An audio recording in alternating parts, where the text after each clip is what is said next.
सगळ्यांचं हार्दिक स्वागत आहे आपल्या यूट्यूब चॅनलवरती। चवळी हे एक डाळवर्गीय पीक आहे।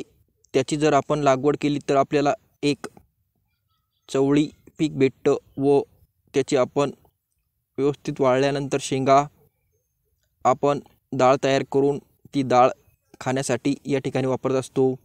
ज्यावेळेस चवळीला हिरव्या शेंगा येतात त्या शेंगा व्यवस्थित भरल्यानंतर सुद्धा त्याची भाजी आपण करीत असतो।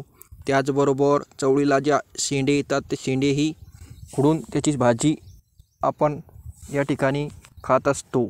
परंतु हल्ली कमर्शियल पीक घेत असल्यामुळे लोकांचे मूग, उडीद, चवळी या पिकाकडे झालेले दुर्लक्ष व त्यामुळे हे पीक सहसा मोठ्या प्रमाणात कोणी घेत नाही। त्याचबरोबर चवळी हे पीक कमर्शियल पीक नसल्यामुळे आपण प्रत्येक कुटुंबासाठी ज्या प्रमाणात लागते त्या प्रमाणात त्याची लागवड करून हे पीक घेऊन आपली कुटुंबाची गरज या ठिकाणी पूर्ण करू शकतो। धन्यवाद।